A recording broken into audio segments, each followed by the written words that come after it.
dalam WhatsApp. Okey, jadi kita akan buka kelas kita dengan Ummul Kitab Al-Fatihah. A'udzubillahi minasyaitonirrajim. Bismillahirrahmanirrahim. Alhamdulillahirabbil alamin. Arrahmanirrahim. Maliki yaumiddin. Iyyaka na'budu wa iyyaka nasta'in. Ihdinas siratal mustaqim. Siratal ladzina an'amta 'alaihim ghairil maghdubi 'alaihim waladdallin.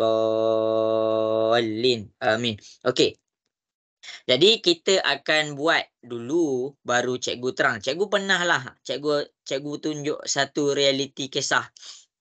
Cikgu cerita lah sikit kan. Sebelum kita mulakan kelas, kita mulakan dengan bercerita.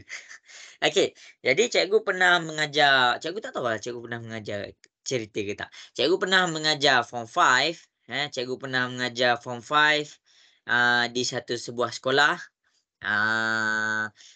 Okey, yang cikgu dapat adalah cikgu handle sendiri soalan trial SPM.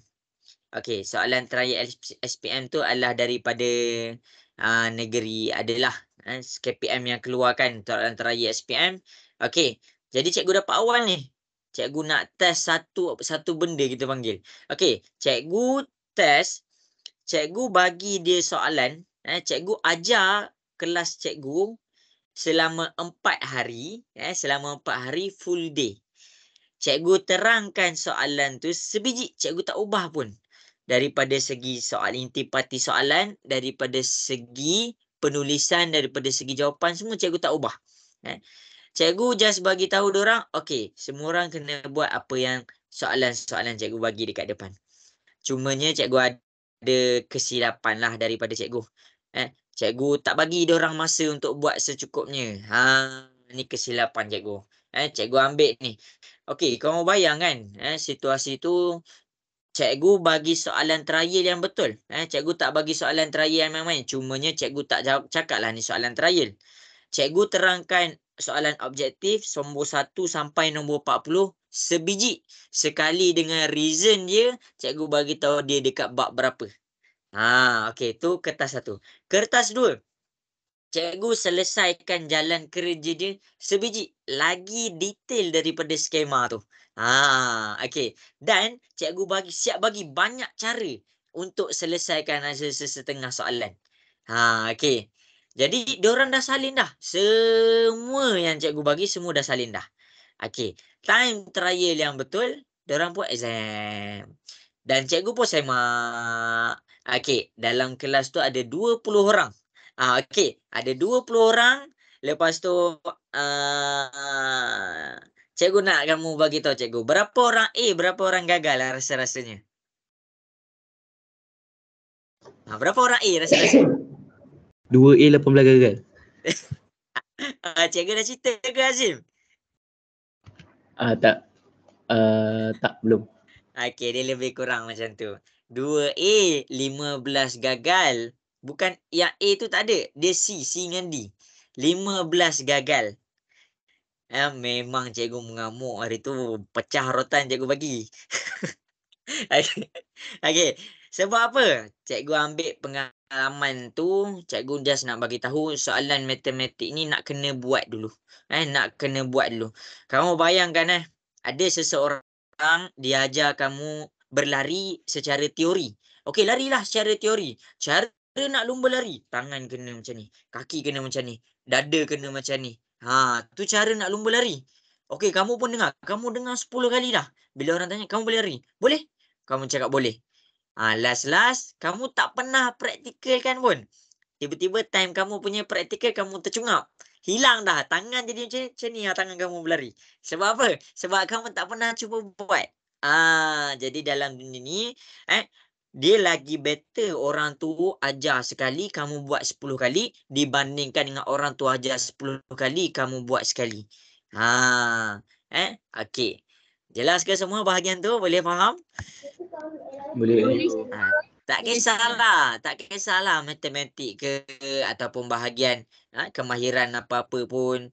Orang lagi-lagi nak masuk KV. Ada yang cakap nak masuk KV kan. Okey, nak masuk KV, orang teknikal ni dia punya latihan lebih daripada teori. Percayalah cakap cikgu. Okey, habis dekat sini. Okey, jadi kita pergi mula share skrin kita. Kita dah pergi kepada bahagian C. Bahagian B cikgu dah bagi tahu. Sekarang kita pergi pula kepada bahagian C. Bahagian A ni cikgu tak bagi tahulah. Bahagian A ni kalau kamu nak cuba buat, okey cikgu akan scroll slow-slow lah. Ni soalan nombor 7, soalan nombor 8, soalan nombor 9. 10, 11. Senang je. Banyak terigu lah, banyak terigu. Kalau kamu perasan banyak soalan trigonometri. Jadi kamu silalah kukuhkan study betul-betul trigonometri. Ni sudut dan tangent, ni sudut dan tangent. Ni ortografik tu. Okey, ni locus. Ini locus. Okey, ini garis lurus. Satu je. Banyak trigonometri Pastikan kamu habis masuk exam tu study betul-betul trigonometri. Okey, jadi kita akan pergi kepada kita punya bahagian C. Bahagian C ni ramai yang hilang markah. Sebab apa? Sebab yang pertama sekali dia anggap benda tu susah. Ya, tu yang pertama. Yang kedua adalah bila dia nak cuba buat dekat depan, dia tinggal. Dia tinggal. Kamu kena faham bila soalan-soalan yang ada jalan kerja ni, dia ada jawapan, dia ada markah pada jalan kerja. Bukannya kamu jawapan tu betul baru kamu dapat full mark. Tak. Jawapan satu je markah. Kamu kena ingat, semua matematik dalam dunia sampai jawapan tu satu je markah. Kalau ada 5 markah, jalan kerja. 4 markah yang lain jalan kerja. Okey. Jadi sekarang ni berdasarkan soalan di hadapan, cikgu bagi masa 1 minit untuk kamu fikir apa jawapan dia. Lepas tu cikgu akan terangkanlah apa jawapan dia semua. Okey. 1 minit dari sekarang. Ingatlah tajuk-tajuk yang cikgu bagi ni. Study.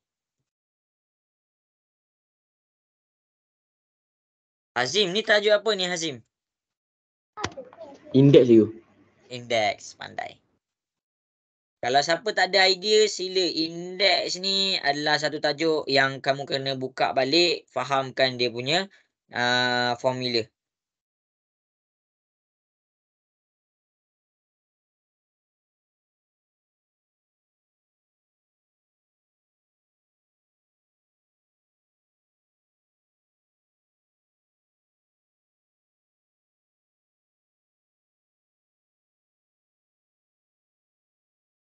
Okey, habis sudah masa yang diberikan.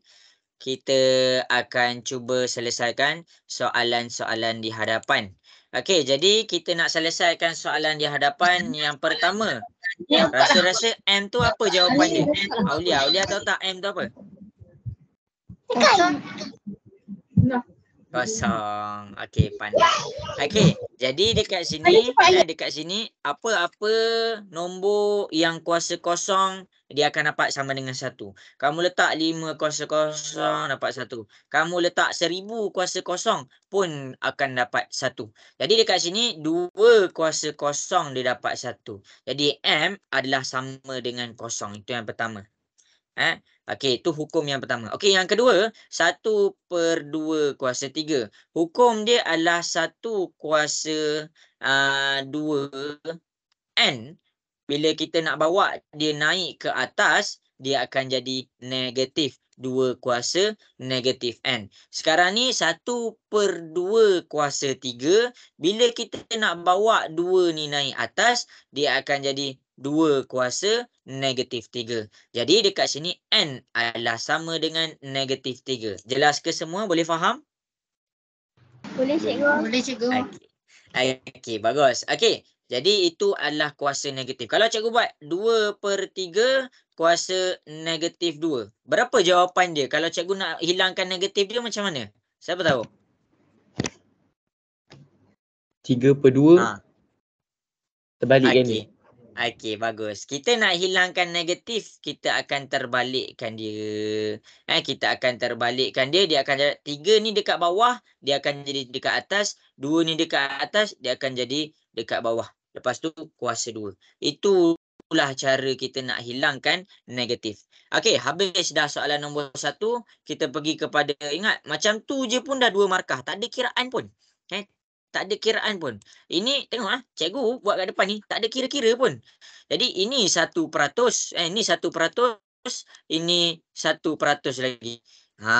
Okey. Jadi kita pergi pula kepada soalan 1B. Kita pergi pula kepada soalan 1B. Okey, jadi masing-masing cikgu bagi masa 1 minit untuk cuba jawab soalan di hadapan. Ini lagilah senang. Cikgu bagi hukum dia.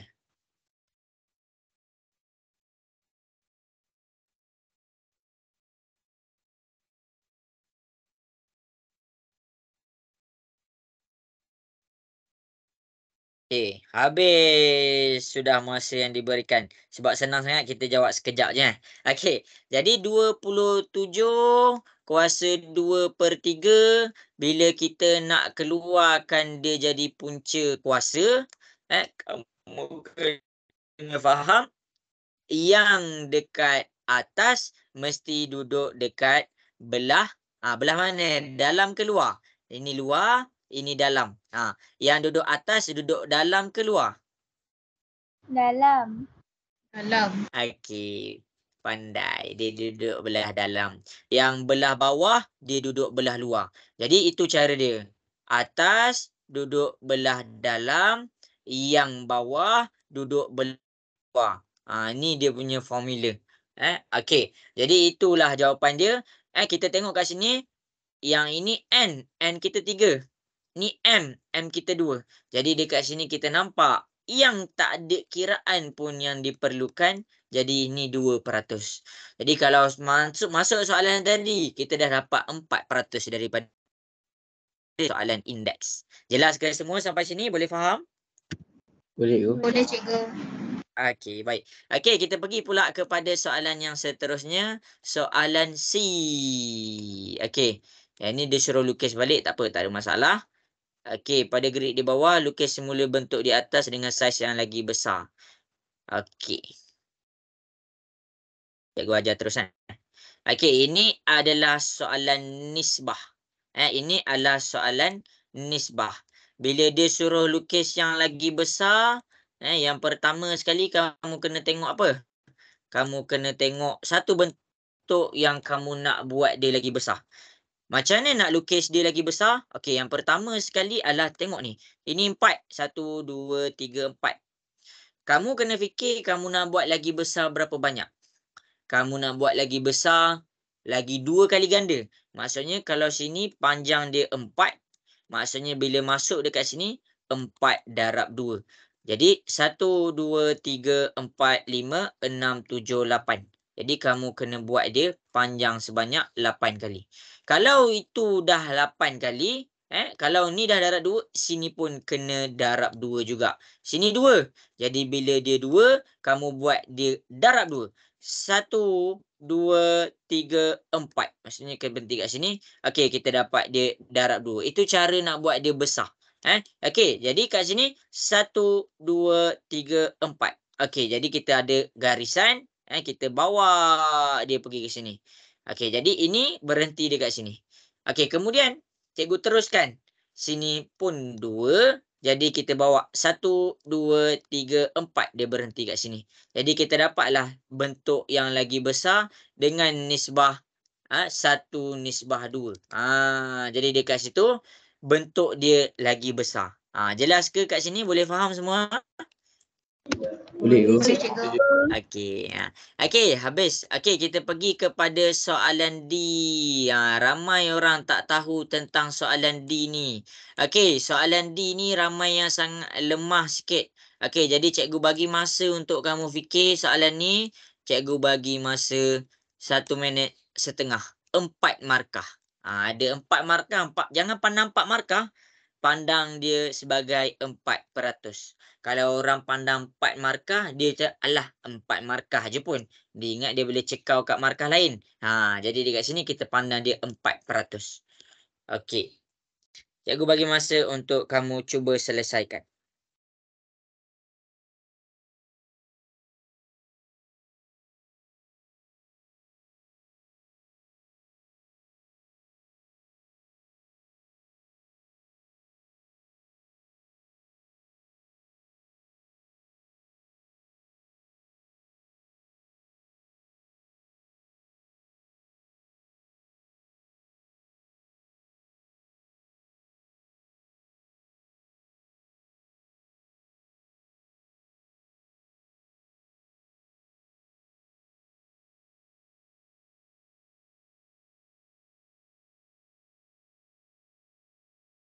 Okey, cuba buat Tak tahu nanti jangan risau, tak tahu cikgu tunjuk.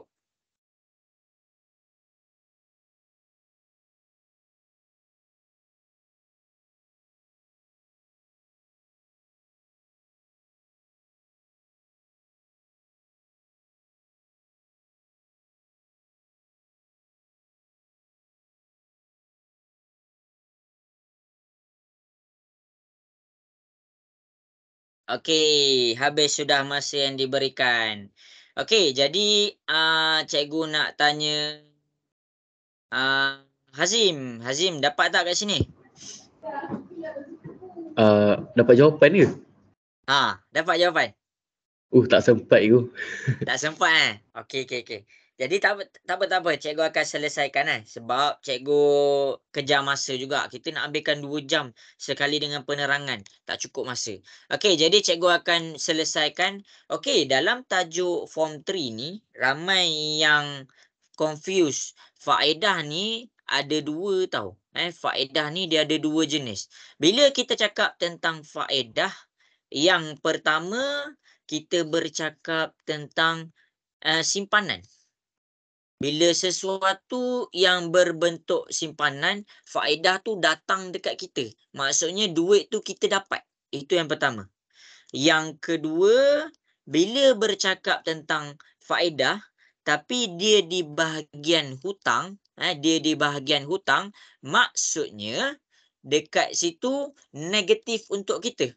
Cikgu, kenapa negatif? Kenapa negatif? Sebab faedah kalau untuk hutang, dia baik untuk bank. Dia baik untuk bank. Kalau untuk simpanan, dia baik untuk kita. Maksudnya, kalau kita simpan 10,000, bila dah sampai, cukup haul dan nisab. Cukup dengan satu tempoh tertentu, 10,000 yang disimpan, dia boleh jadi 10,200. Maksudnya, kita untung sebanyak RM200. Kalau kita hutang, kita hutang sebanyak RM10,000. Ramai orang, ada orang hutang ni nak buat duit hantaran ni. Okey, ada yang hutang. Okey, jadi dekat sini janganlah hutang kalau duit hantaran tu. Yang lelaki struggle lah sikit. Bercinta boleh. Cari duit tak nak. Okey, gurau. Okey, jadi dekat sini bila kita cakap tentang hutang, ada interest. Interest tu faedah lah. Ada interest 2%, maksudnya dia akan jadi selepas cukup setahun 10,200. Tambah 200 juga. Maksudnya 200 ni adalah jumlah yang kita kena bayar. Kenapa cikgu cakap negatif? Maksudnya negatif tu tak untung belah kita. Sepatutnya kita nak hutang 10,000, bayar 10,000 lah. Tapi kalau macam tu, kita panggil bank tu adalah satu institusi yang buat amal kebajikan. Tapi bank tak macam tu. Bank pun nak untung. Jadi daripada hutang 10,000, jadi kita kena bayar bergantung kepada interest. Contoh interest 2%, inilah nilai yang kita kena bayar. Ni ramai yang confuse dalam segi faedah. Sebenarnya 2 ni je. Yang pinjam kereta, pinjam rumah ni pakai faedah untuk berhutang. Okey, yang simpanan ni selalunya dia simpan dekat mana. Okey, jadi sekarang kita pergi kepada dia punya tempat ni. Puan Zulaika mempunyai wang sebanyak 15,000 dan tidak menggunakan untuk satu jangka masa panjang. Beliau ingin mendepositkan simpanan, maksudnya simpanan tu untung dekat diri dia ke dalam akaun simpanan tetap. Okey, jadi bila cikgu cakap simpanan, dia ada 2 jenis faedah. Yang pertama kita panggil faedah mudah, yang kedua kita panggil faedah compound. Apa beza dia? Faedah mudah dengan faedah compound, lagi tinggi interest dia, lagi tinggi peratusan.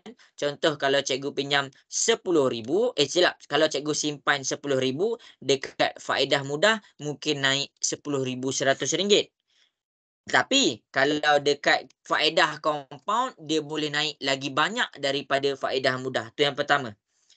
Cumanya dekat faedah mudah, dia punya tahun kamu boleh keluarkan bila-bila masa.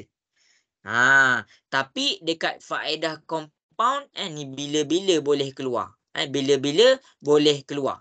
Okey, kalau dekat faedah compound, kamu kena cukup tempoh matang.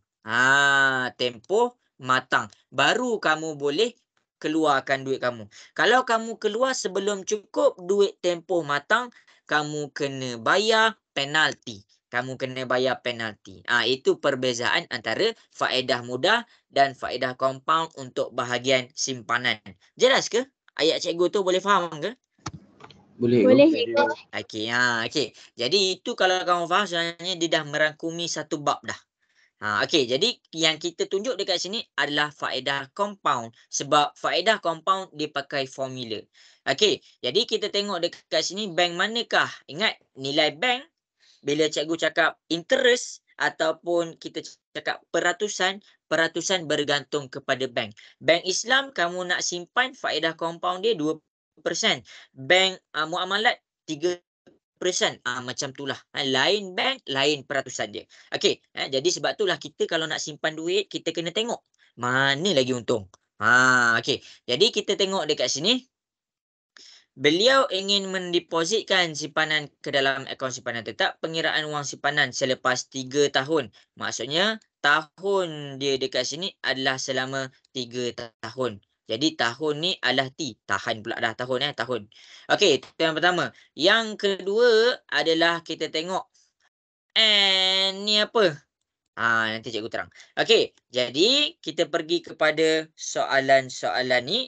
N ni berapa kali dia dicompoundkan dalam masa setahun?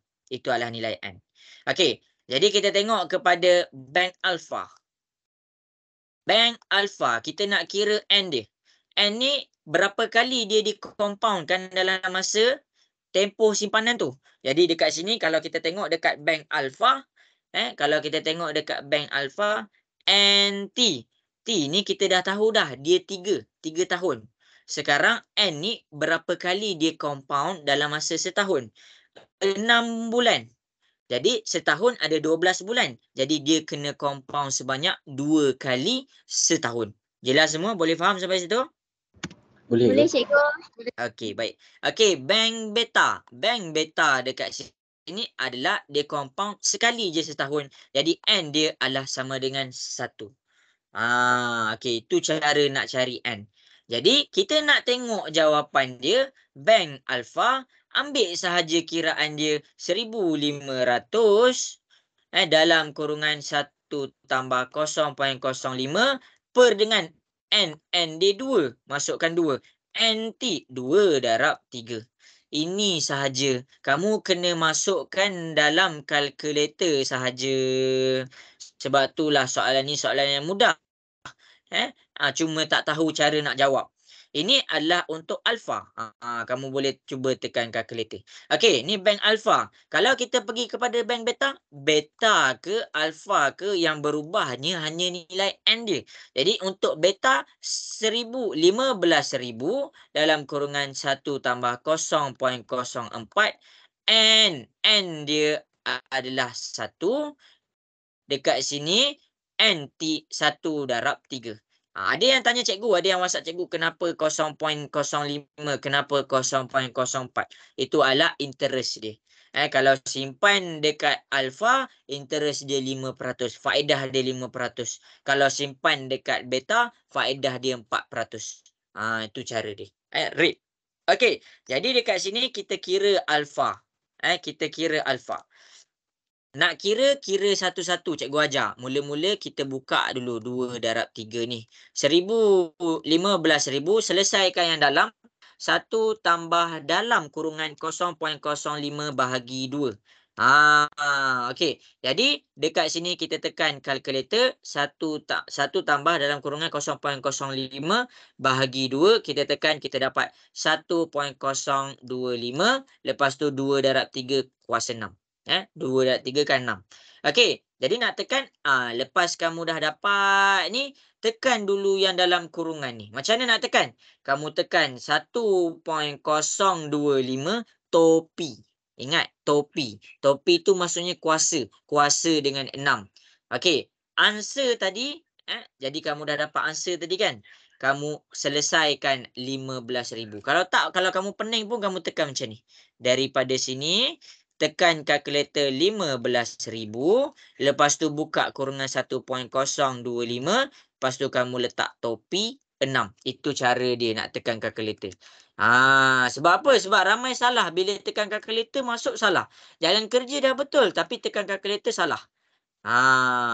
Okey. Itulah cara dia. Jadi, dekat sini kita akan dapat RM17,395.40. Maksudnya selepas 3 tahun, wang simpanan dia jadi RM17,395. Naik RM2,000 kot. Okey, habis. Okey, kita pergi pula kepada soalan untuk beta. 1 tambah dalam kurungan 0.04 bahagi 1. Kita akan dapat 1.04. 1 darab 3 kita dapat 3. Tekan sebiji macam mana? Tekan 15,000. 15,000. 1.04 lepas tu kuasa 3. Kuasa 3 ada dalam kalkulator. Jadi tak payah pakai topi. Tak pakai topi pun tak ada masalah. Dia akan dapat jawapan yang sama juga. Jadi dekat sini kamu akan tekan, kamu dapat RM 16,872.96 sen. Inilah daripada soalan ni kita nampak yang daripada simpanan Puan Zulaika tadi lagi bagus dia dekat mana? Alpha ke beta? Alpha yo. Ya, alpha. Itu cara kita nak tentukan kat mana simpanan bank yang lagi bagus. Kita kena buat kira-kira. Jadi daripada sini senang je. Apa yang nampak susahnya kat sini? Yang nampak peningnya hanya pada nilai N. Lepas kamu dah ada nilai T ni soalan dah bagi. Nilai N je yang kamu kena fikir. Yang lain kamu masukkan sahaja dalam formula dan kamu dapatkan kiraan dalam kalkulator. Itu je. 4%. 4%. Jangan tengok selalunya ada psycho lah. Bila nampak soalan-soalan banyak perkataan ni kamu give up. Jangan macam tu. Baca dulu. Sebenarnya senang sangat. Sebab apa? Sebab yang peningnya masukkan nilai N. Nak tentukan N pun kita dah boleh faham. Okey. Jadi itu sahaja. Boleh faham ke soalan ni? Menjawab ke? Boleh cikgu. Okey. Nanti tengok recording yang ni pun cikgu terang. Okey. Jadi kita pergi pula. Dah 4% dah dekat situ. Okey, kita pergi kepada soalan 2A. Jadi dekat sini cikgu bagi masa 1 minit untuk masing-masing cuba jawab. 1 minit masing-masing cuba selesaikan. Cubalah daripada soalan 2A. Cuba ni maksud cikgu yang pertama adalah kamu hadamkan, baca dia betul-betul. Yang kedua, kamu tengok ada tak idea yang keluar dalam diri kamu. Okey.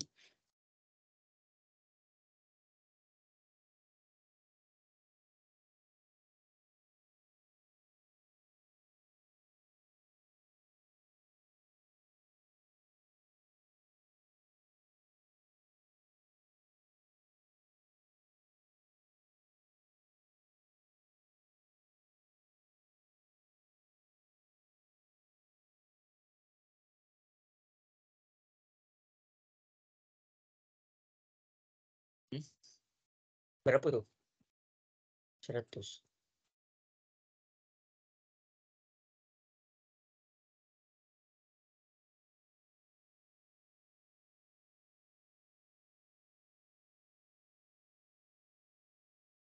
Aulia, susah ke soalan ni? Tengah try cikgu. Tengah try.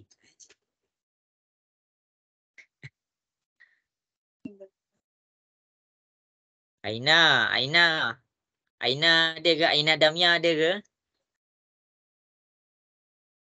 Ada cikgu.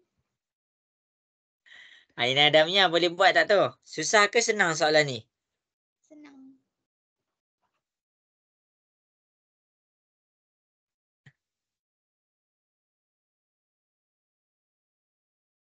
Okey, cikgu nak tanya Afham.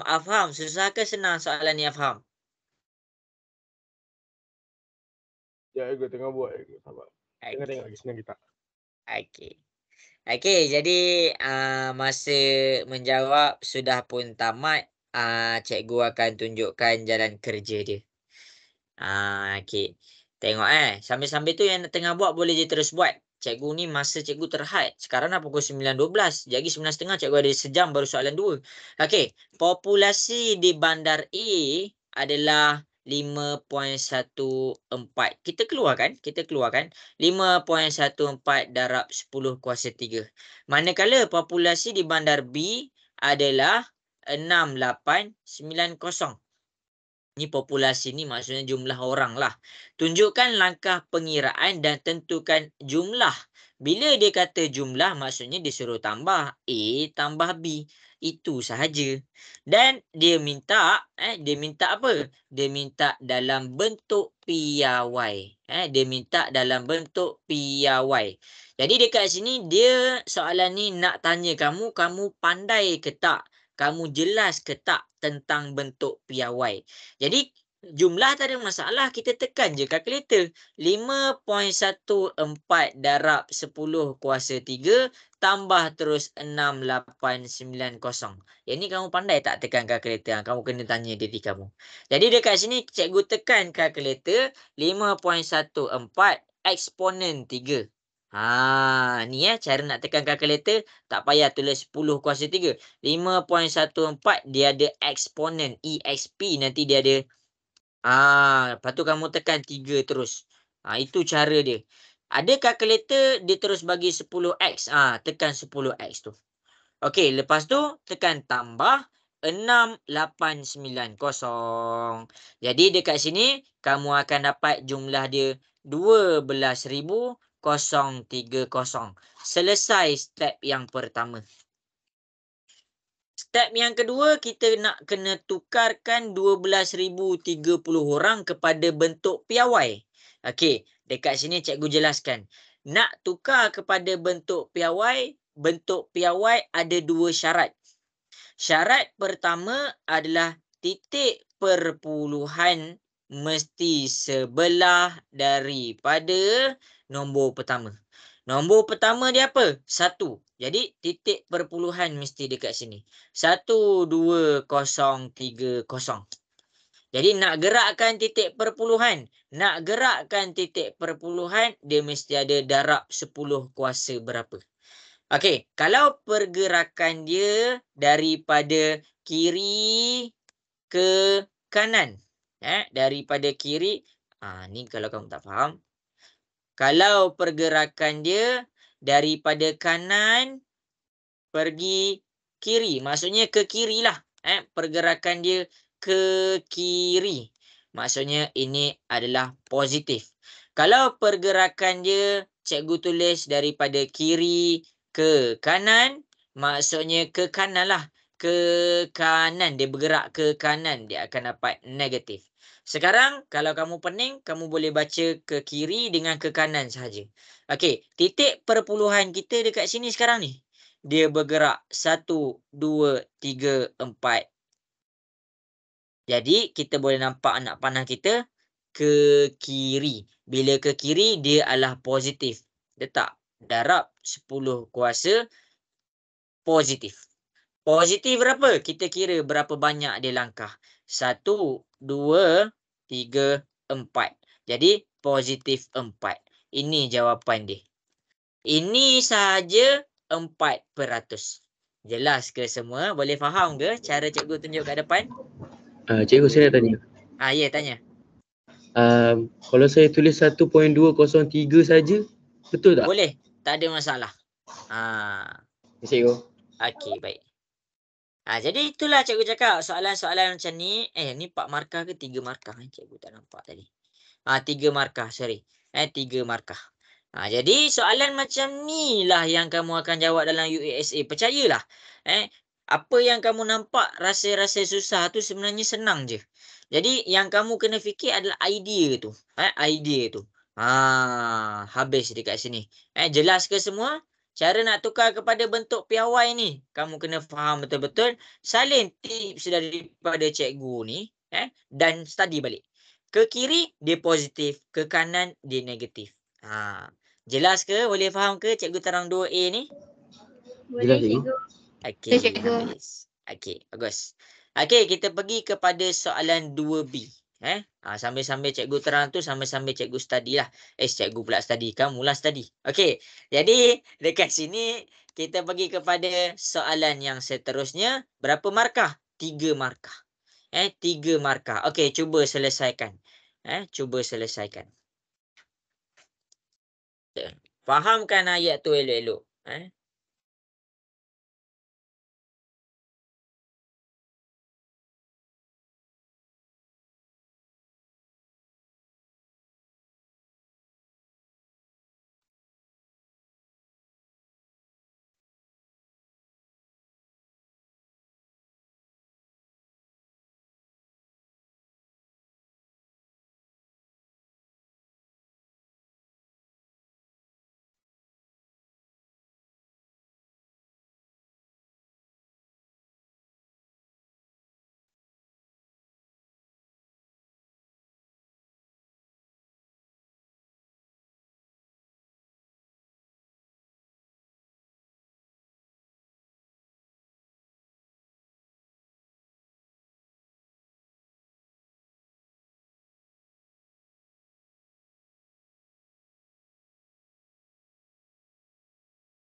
Okey, habis sudah masa yang diberikan.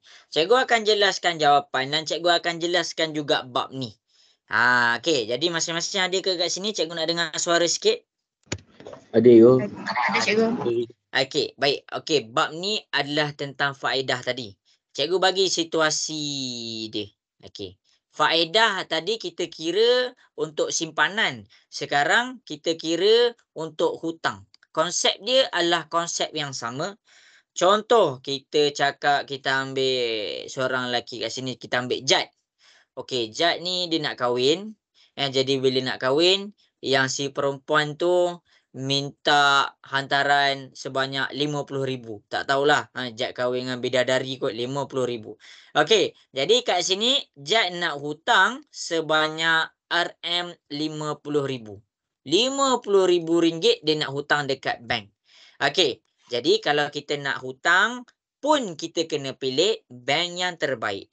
Okey, dekat sini kita ada bank A. Dekat sini kita ada bank B. Okey, interest dekat bank A adalah 2%, interest dekat bank B adalah 4%.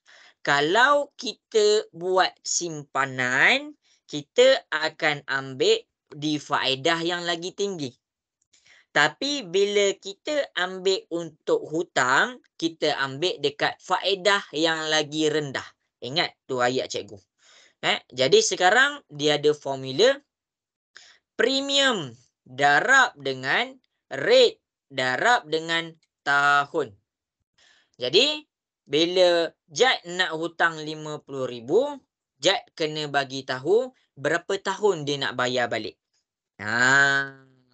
Contoh, Jad nak bayar balik selama 5 tahun. Maksudnya dia akan buat bayaran ansuran selama 5 tahun.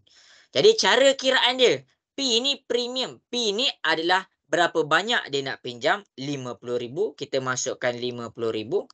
Darab dengan rate. Rate ni adalah yang ditentukan oleh bank. Rate kamu tak tentukan, bank yang tentukan. Jadi, Jad ambil bank A. Rate yang lagi rendah. Cikgu nak kamu faham tu. Bila kita hutang, kita akan ambil rate yang lagi rendah. Nanti kamu beli kereta, kamu akan nampak. Nanti penjual tu akan bagi tahu rate. Okey, 2%. Bila 2%, ni rate dia 2%. Darab.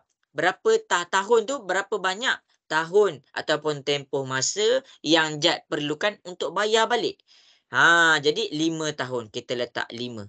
Tempoh masa tak boleh bulan, tak boleh hari, dia mesti tahun. Jadi, dekat sini kita tekan kalkulator. Jadi, nak tekan kalkulator, rate ni kamu kena tentukan. Kamu kena bagi dalam bentuk perpuluhan ataupun pecahan. Jangan buat darab 2. buat darab 2/100 ataupun 0.02. Jadi dekat sini cikgu tukarkan 2% menjadi 2% kan 2/100. 2% kan kita dapat 2/100. 2/100 kita dapat 0.02. 0.02 darab dengan 5. Jadi dekat sini 50,000 darab 0.02 darab dengan 5, kita akan dapat RM5,000. RM5,000 tu adalah faedah bank A dapat. Jadi jumlah yang JAD kena bayar tu berapa? Jumlah yang JAD kena bayar, jumlah kena bayar. Jumlah kena bayar adalah RM50,000 tambah dengan RM5,000. Jadi total jumlah JAD kena bayar adalah RM55,000. Dia pinjam RM50,000, dia kena bayar sebanyak RM55,000. Kamu jangan cakap tak fair lah, tak fair, tak adil. Tak, itulah situasi dunia yang sekarang. Kamu pinjam nak bayar duit kereta. Kereta tu harga dia RM50,000. Kamu pergi pinjam bank, kadang-kadang kamu kena bayar RM65,000. Kena bayar RM70,000. Percaya, nanti kamu akan alami dia sendiri. Okey. Jadi sampai sini jelas ke semua? Boleh faham? Boleh. Okey. RM50,000 ni adalah hutang dia. 0.02 ni adalah rate yang bank bagi. 5 ni adalah tempoh masa dalam tahun. RM5,000 ni adalah faedah yang bank tu dapat. Cikgu kena tunjuk ni dulu, baru cikgu pergi kepada soalan B. Suryati meminjam sebanyak RMY. Hutang dia adalah RMY kita buat. Darab dengan kadar faedah 5%. 5% darab setahun bagi tempoh 6 tahun. Ini tahun kita, darab dengan 6 sama dengan diberi faedah pinjaman yang dikenakan adalah RM6,000. RM6,000. Daripada formula yang cikgu terang ni tadi, baru cikgu masukkan ke dalam kita punya soalan, situasi soalan. Jadi yang kita dapat, cikgu buang RM, Y darab 5%, cikgu tukarkan, cikgu akan dapat 0.05. Tengok macam mana cikgu buat ni. Cikgu akan dapat 0.05. Darab 6 sama dengan RM6,000. Lepas tu selesaikanlah. 0.05 darab dengan 6, kita akan dapat Y darab 0.3 sama dengan RM6,000. Ni darab pindah ke sebelah, dia jadi bahagi. RM6,000 bahagi 0.3, Y sama dengan 6,000. Kamu tekan kalkulator, 6,000 bahagi 0.3, kamu dapat 20,000. Maksudnya Suryati ni dia pinjam duit sebanyak RM20,000. Jelas ke semua? Boleh faham ke? Jelas. Jelas, cikgu. Kalau siapa-siapa ada soalan boleh terus tanya cikgu. Okey. Tengok betul-betul macam mana cikgu terangkan. Yang pertama, cikgu tak terus buat soalan sebab cikgu takut kamu tak faham situasi tu. Jadi, apa yang cikgu buat? Cikgu terangkan dulu, cikgu ambil satu contoh. Dia hutang, PRT ni macam mana nak guna. Lepas tu, cikgu tunjukkan faedah ni apa. Cikgu terang satu-satu hutang ni apa, rate ni apa, tahun ni apa, faedah ni apa. Okey, lepas cikgu terang sampai jumlah kena bayar ni, cikgu terang, baru cikgu masuk kepada kita punya soalan. Sebab apa? Sebab kalau kamu faham situasi ni, kamu boleh faham yang 3 markah ni sebenarnya sangat-sangat senang. Ada soalan ke nak tanya? Syifa ada nak tanya cikgu, Syifa? Tak ada, cikgu. Okey, bagus. Scarlett ada nak tanya cikgu ke sampai sini? Tiada. Tak ada. Okey, habis kat sini. Okey. Jadi kamu kena ingatlah benda tu senang. Okey, ni adalah investment. Cikgu akan ajar juga. Cikgu akan terangkan juga investment tu apa. Okey, tapi cikgu bagi kamu hadam dulu. Apa benda ni? Tadi cikgu dah ajar tentang simpanan. Cikgu dah ajar tentang hutang. Sekarang kita pergi kepada investment. Nampak? Daripada jawab soalan, kita boleh nampak apa tu hutang, simpanan, faedah ni tadi.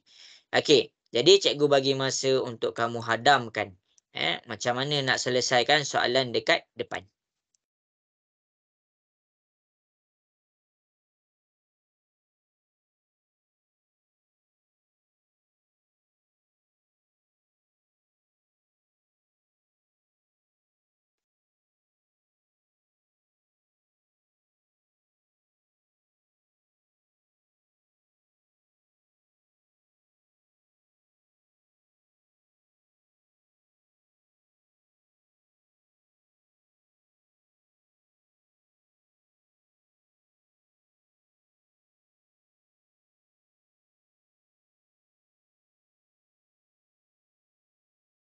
Cuba selesaikan.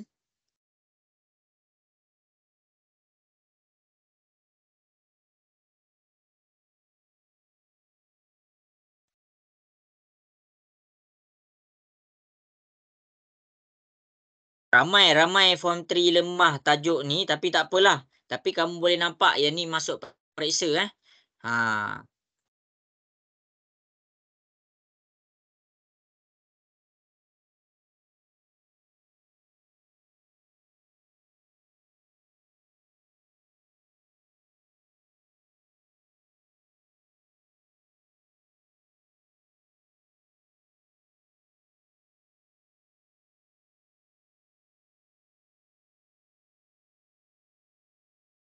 Irdina ada ke Irdina?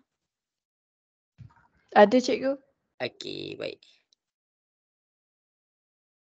Irdina okey ke tajuk ni? InsyaAllah boleh. InsyaAllah boleh.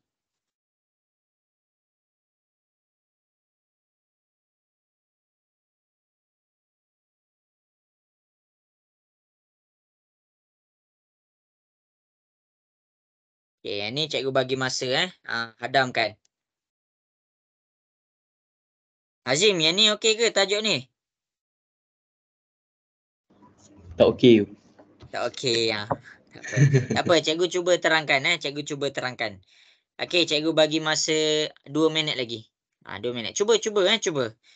Cuba fahamkan, lepas tu cikgu akan terangkan. Jadi jangan risau. Gunakan masa ni gunakan masa ni dengan sebaiknya.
Okey, 1 minit lagi.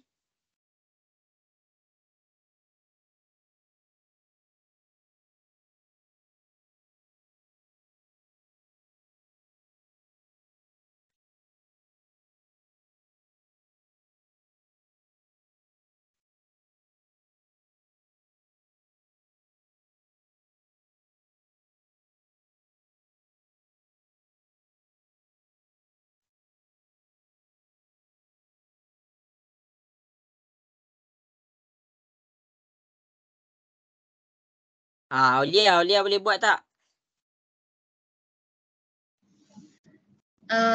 Nak kata boleh tu tak boleh cikgu, dia jadi keliru sikit nak buat macam mana. Okey, baik. Senang je. Okey. Cikgu ajar kamu semua. Boleh ke? Habis dah masa, cikgu nak tunjuk kat depan. Boleh ke semua? Boleh cikgu. Okey, baik. Okey, cikgu akan terangkan dulu apa tu saham. Saham ni kalau kamu buka YouTube, kamu pernah dengar tak Okta FX? Pernah. Pernah. Itulah saham. Pernah. Itulah saham. Cumanya saham ni ada yang halal, ada yang haram. Yang haram tu dia melabur. Saham ni digunakan untuk apa? Saham, kita ada satu syarikat. Kita ada satu syarikat. Syarikat ni nak berniaga. Dia nak beroperasi. Jadi dia perlukan dana modal. Jadi dia nak modal besar. Bila dia nak modal besar, contoh dia nak modal 30 juta. Jadi sekarang ada orang ni dia akan panggil dia nak bagi modal ni, ini dia kita panggil dia sebagai saham. Saham tu digunakan sebagai modal untuk syarikat tu berniaga. Jadi saham ni dia ada dua jenis juga. kalau saham, kalau syarikat ni pandai berniaga, ni syarikat ni pandai berniaga, jadi dekat sini dia akan untung. Bila dia untung, orang yang melabur saham ni dia akan income dia tambah. Contoh dia melabur saham sebanyak 3,000, jadi dia untung, syarikat ni untung. Jadi syarikat ni akan keluarkan dividen. Dividen berapa persen? 3%. Jadi daripada 3,000, orang A ni, orang A, kita cakap orang A je lah. Orang A ni kalau dia untung, dividen dia sebanyak 3%, orang A dia akan dapat sebanyak 3,000 darab dengan 3%. 3,000 darab 3%. 3/100. Jadi dia dapat 90. Jadi RM3,090. Dia dapat. Dia dapat. Okey. Yang kedua, kalau dia rugi, dia tak ada peratus. Daripada 3,000 dia boleh jadi total loss. Dia boleh jadi loss sampai kosong. Itu yang saham. Itu kita panggil sebagai saham. Kalau syarikat ni korup, tiba-tiba terus terjatuh dan dia melabur sebanyak RM3,000 dekat syarikat tu sebagai modal, syarikat tu rugi. Kalau dia untung ni tak apa. Untung ni tak apa. Sekarang dia rugi loss. Okey, jadi dekat sini saham ni dibeli dalam keadaan per unit. Yang ni gambar rajah cikgu tunjuk ni, cikgu harap kamu faham. Saham ni dibeli per unit. Per unit. Dia ada unit dia. Per lot dia. Contoh kan, kalau kamu nak sumbangan kan. Kalau kamu nak sumbangan daripada beli Al-Quran. Ada kalau siapa-siapalah kalau pernah beli Al-Quran. Kamu nak sedekah berapa? Okey, sedekah dia panggil per unit. Okey, ini RM10 satu kupon. Maksudnya kamu kena sedekah RM10. Sebab apa? Sebab daripada RM10 tu dia dah dapat satu unit. Jadi senang bila dia buat dalam keadaan per unit. Contoh, dia perlukan modal sebanyak RM50,000. Kalau orang tu beli saham, main beli je, tak ada unit. Jadi ditetapkan satu unit adalah satu unit saham, dia akan dapat RM50. Jadi dekat situ dia boleh agak berapa kamu nak beli berapa unit. Kalau kamu beli 2 unit, RM100. Macam itulah. Jadi saham dibeli dalam keadaan per unit. Okey. Jadi dekat sini dia beli saham per unit. Dia beli saham per unit. Ni keadaan dia beli saham seunit. Itu cara dia kita nak faham. Okey. Jadi kita pergi kepada penjelasan untuk tajuk ni. Berikut ialah dua pelabur. Yang seorang pelabur ni nama dia Jimmy. Nama dia Jimmy. Jimmy ni dia melabur sebanyak RM30,000 sekaligus dalam harga RM2.50. Dia melabur sebanyak RM30.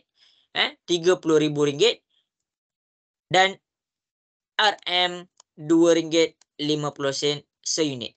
Jadi yang kamu nak kena kira unit tu berapa banyak unit yang dibeli. Senang sahaja. RM30,000 bahagilah dengan RM2.50. Kamu bahagi, kamu akan dapat 30,000 bahagi RM2.50. Kamu akan dapat 12,000 unit. Jadi dekat sini Jimmy telah membeli saham tu sebanyak 12,000 unit. Jelas ke semua? Kat situ boleh faham? Boleh cikgu. Okey, baik. Okey, jadi ini untuk Jimmy. Kita pergi kepada Steve. Steve ni, okey, sebelum tu cikgu bagi tahu lah, unit untuk harga saham dia boleh berubah ikut masa. Kalau kamu perasan, saham tu ada graf naik turun, itu adalah harga unit saham. Adalah harga unit saham. Okey, jadi Steve dia nak melabur RM30,000 dan dia nak buat secara berkala dan konsisten setiap bulan. Jadi ada berapa bulan? RM30,000 dia nak melabur sebanyak 4 bulan. Kita buat RM30,000 bahagi dengan 4.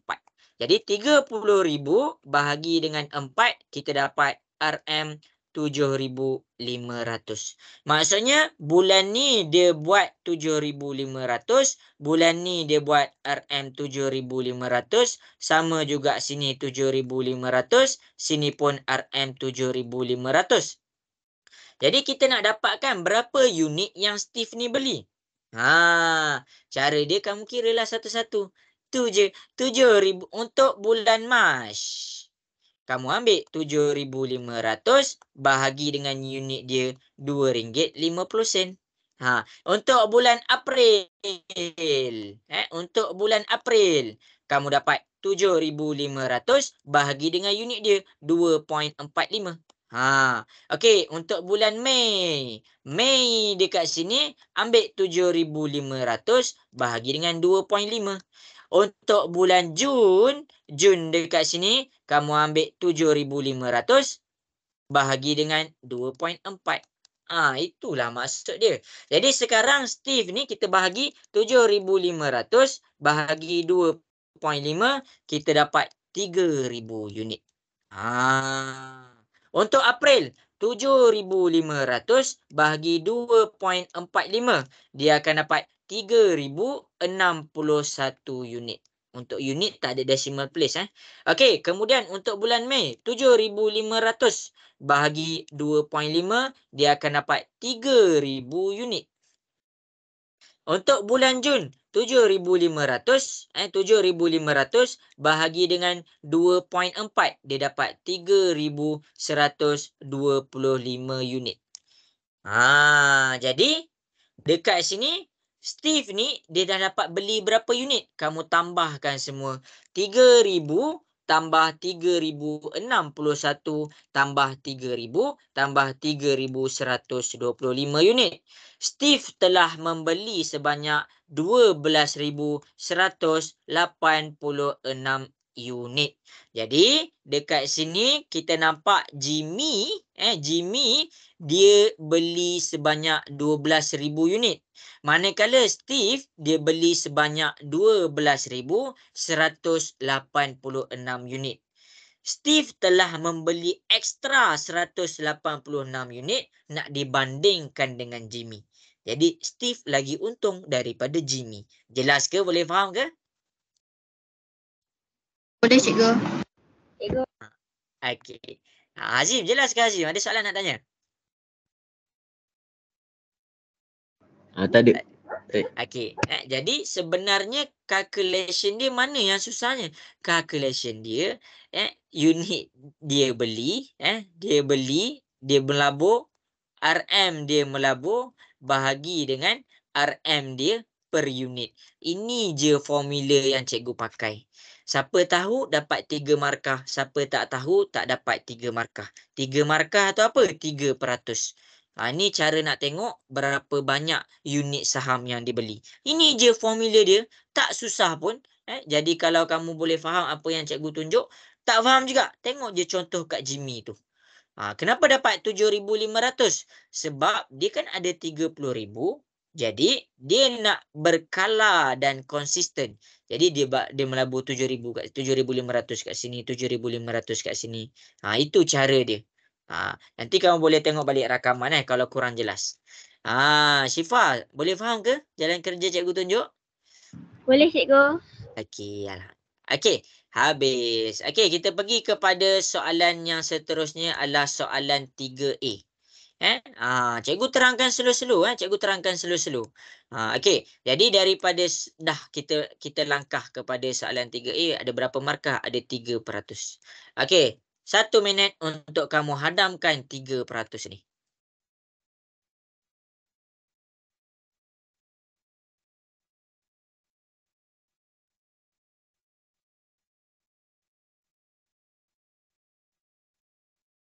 Ni kita dah belajar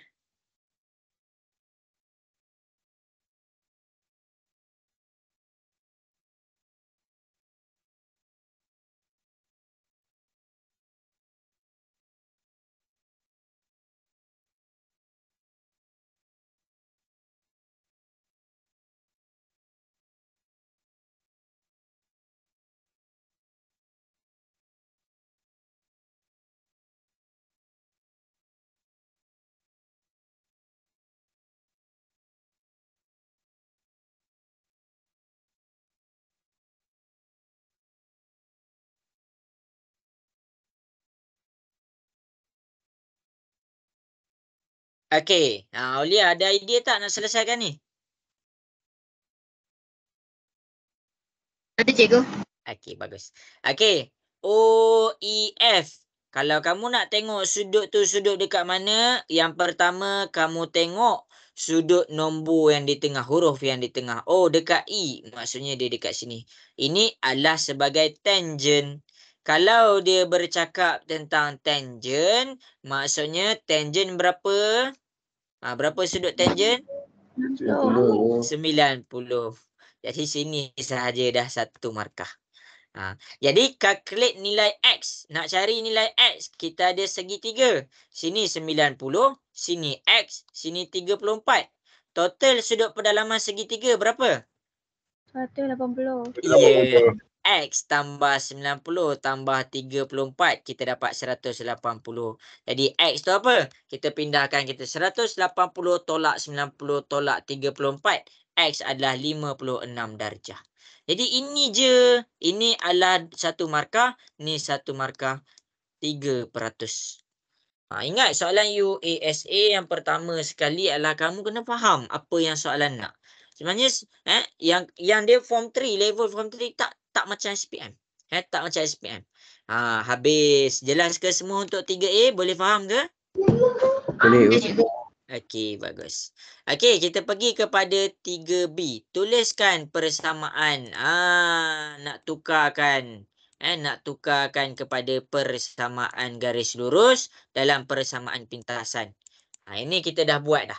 Ini berapa markah? 3. 3 bro. Takkan nak rugi. 3 markah dekat sini. 3%. Jadi sepatutnya kamu boleh buat lah ni. Kita baru je belajar ni. Scarlett boleh follow up lagi ke yang cikgu ajar ni? Boleh cikgu. Okey.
Okey, habis sudah masa yang diberikan 1 minit.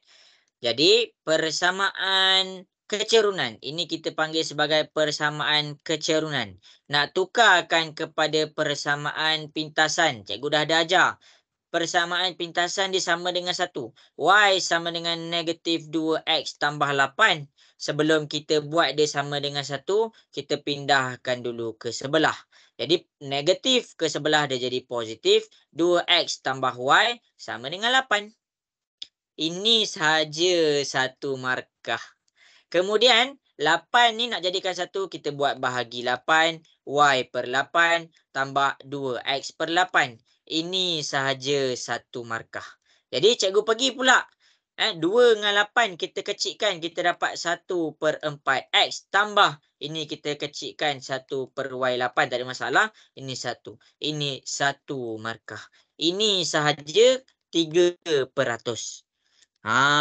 Jadi jangan membazir. Jangan membazir soalan-soalan macam ni. Jadi macam cikgu ada bagi tahu 532 tu 50% soalan senang. Cumanya kamu kena tahulah asas dia. Jelas ke semua? Boleh faham ke sampai sini? Boleh. Cikgu. Okey, bagus. Kalau siapa-siapa ada soalan boleh je terus tanya cikgu. Okey, jadi kita pergi kepada soalan pelan dan dongakan. Okey, jadi namakan pepejal geometri di atas. Kamu rasa apa nama dia ni? Apa nama dia ni agak-agak? Silinder. Ya, nama dia adalah silinder. Itu je. Namakan tu adalah 1%. Namakan pepejal. Jadi dekat sini macam mana kamu tahu dia silinder? Ini adalah pelan dia. Ini adalah dia punya sisi. Ini adalah dia punya depan. Jadi dekat sini pelan dia macam ni. Ni adalah pelan. Kemudian ni A, ini B. Daripada B kita boleh nampak, daripada B kita boleh nampak, tengok daripada B kita boleh nampak yang ni, daripada B yang ni.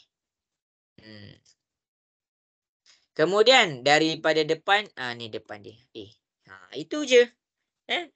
Jadi dekat sini janganlah membazir markah. 10 cm dengan 14 cm tu apa? Okey. 10 cm dengan 14 cm adalah kejap ni ni. Okey, cikgu. Okey, jadi 10 cm ni apa? 10 cm ni kan daripada pelan, 10 cm ni kan daripada pelan. Silap. 10 cm ni daripada B. Ni sisi kita. Ni A kita. Ni adalah ni A, sorry Ini adalah A. Ni cikgu padam ni. Okey. Okey, jadi 10 dengan 14 tu apa? 10 dengan 14 tu apa? Cikgu nak tanya kamu. Dekat sini radius dia berapa agak-agak? Radius tu apa tu? Silap. Diameter dia apa? 14. Okey, pandai. Itu adalah 14, nampak ni Panjang ni bila kita bawa ke atas dia jadi panjang ni. Jadi panjang ni sama dengan yang ni. Jadi ini adalah 14 cm. Yang 10 cm ni apa? 10 cm ni adalah tinggi dia. Adalah tinggi dia. Okey, jelas ke semua? Boleh faham? Boleh cikgu. Boleh cikgu. Okey, bagus. Okey, jadi daripada sini kita cuba selesaikan faid. Okey, nombor 2. Okey, cuba buat soalan nombor 2.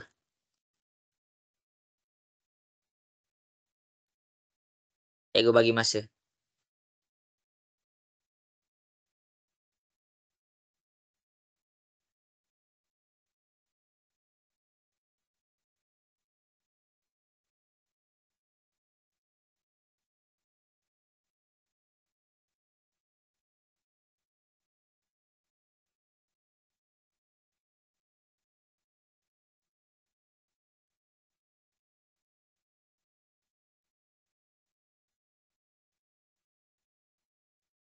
Okey, habis sudah masa yang diberikan. Faik menuang 1520 cm kuasa 3 cecair ke dalam bekas. Justifikasi sama ada air itu dapat memenuhi ruang bekas tersebut. Kalau kuasa 3 dia luas ke isi padu? Isi padu. Ya, isi padu. Isi padu silinder. Berapa isi padu silinder? Formula dia ke? Ya, betul. Tahu? Pi J kuasa 2T. Ya, pi J kuasa 2T. Kalau siapa-siapa yang tak tahu, formula disediakan dekat dalam buku teks ni. Silap. Formula disediakan dalam kertas periksa ni juga. Ada dekat belah atas. Okey. Jadi daripada formula ni, pi kita 22/7. J tu jejari. Jejari adalah 14 bahagi dengan 2. Jadi jejari adalah 14 bahagi dengan 2. 14 bahagi 2 kita dapat 7 cm. Jadi kat sini kita letak 7 kuasa 2. T kita kan kita dah dapat 10. Jadi kita letak 10. Cuba kamu tekan kalkulator. 22/7 7 kuasa 3 darab dengan 10 dapat berapa? 1540. 1540. Okey, 1540 sentimeter kuasa 3. Jadi dekat sini 1540 sentimeter kuasa 3 ni adalah isi padu silinder dekat atas.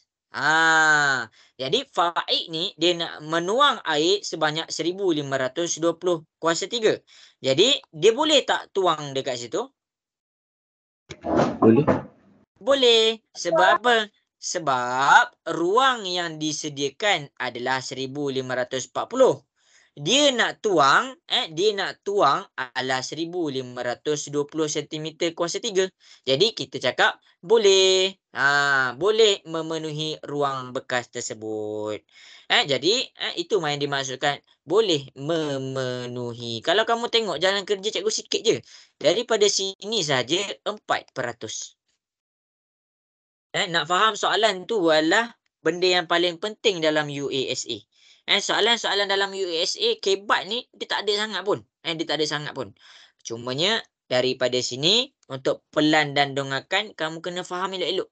Sebab daripada pelan dan dongakan kita dapat data 14 cm dengan 10 cm tu. Tu yang pertama. Yang kedua, kamu kena tengoklah bila dia cakap isi padu, kita cari dia punya formula dekat atas. Ini sahaja. Jalan kerja sikit. 1, 2, 3. Yang ni ada 2 lah. Okey. Sampai sini jelas ke? Boleh faham ke semua cara cikgu buat ni? Cikgu saya tanya. Tanya. Dia kata justifikasikan sama ada air itu dapat memenuhi ruang bekas tersebut. Kalau 1520 bukan tak penuh ke? 1520 bukan tak penuh. Air dia 1520 tapi bekas dia 1540. Okey, kejap. Cikgu cek. Kejap cikgu betulkan balik. Okey, betul. Dia tak penuh lah. Sorry. Cikgu ingat dia boleh memenuhi ni, dia muat tak muat. Okey, sorry. Ini adalah tidak penuh. Okey, terima kasih Azim. Sama you. Okey. Sorry. Okey, sampai sini okey ke semua? Ada soalan ke? Aulia jelas ke Aulia? Jelas cikgu. Syifa jelas Syifa? Jelas cikgu. Ada siapa-siapa tak nak tanya cikgu lagi? Idina jelas ke Idina? Jelas cikgu. Okey. Jadi itu sahajalah untuk soalan ni. Cikgu minta maaf sikit sebab cikgu ingat soalan ni cakap tentang dia dapat tak tampung isi padu tu. Cikgu silap baca. Cikgu punya pemahaman adalah air yang nak dituang tu dapat tampung tak? Cikgu cakap boleh tadi. Jadi cikgu tak baca soalan yang sampai habis tadi. Tu silap cikgu. Okey, tapi Hazin nak betulkan. Jadi dia kata sama ada air dapat memenuhi ruang bekas tersebut ataupun tak. Jadi jawapan dia adalah tidak penuh lah. Sebab apa? Sebab dia ada lebihan 20 cm kuasa 3. Dia kosong sikit dekat belah atas. Okey, habis soalan ni. Okey, jadi bagus. Kita pergi kepada soalan 4A. Lokus, tolonglah skor. Lokus ni sangat-sangat senang. 3%. Okey, jadi kita pergi kepada 4A. Cikgu dah ada ajar lokus. Ingat balik lokus. Maksudnya lokus masuk. Lokus masuk dan kamu kena faham. Nak faham lokus ni ingat dia punya tanda. Ingat dia punya tanda. Okey, jadi cuba selesaikan.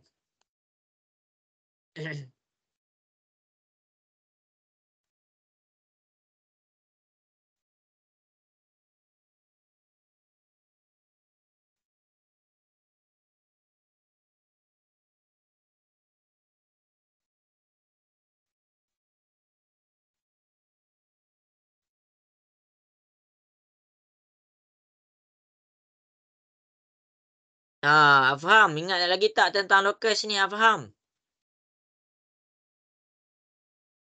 Tengah ingat balik, ya. Sekejap. Okey.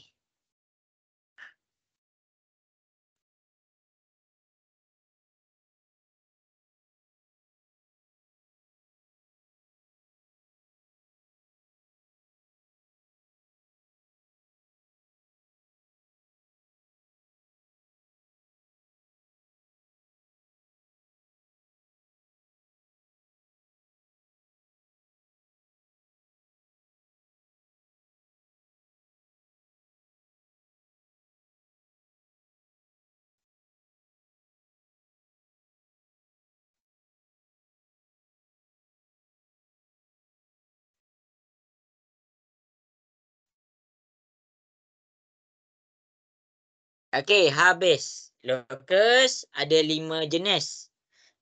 Locus ada 5 jenis. Yang pertama, satu titik.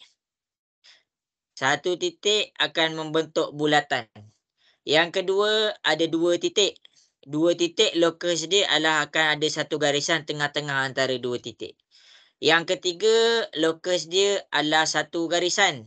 Kalau dia satu garisan, locus dia ada 2 belah ni. Yang warna hitam tu locus. Okey. Yang ketiga, locus ada 2 garisan. Ada 2 garisan. Yang warna biru ni ada 2 tanda. Jadi kalau dia ada 2 garisan, dia punya locus adalah tengah-tengah antara 2 garisan ni. Dan yang terakhir, apabila dia ada 2 garisan bersilang. Jadi dekat sini, locus dia akan membentuk tengah-tengah antara 2 garisan bersilang. Itu sahaja bab locus. Jadi kita baca balik. Locus bagi titik yang ni cikgu buat warna biru. Locus bagi titik berjarak sama dari garis lurus PQ dengan SR. Mana PQ?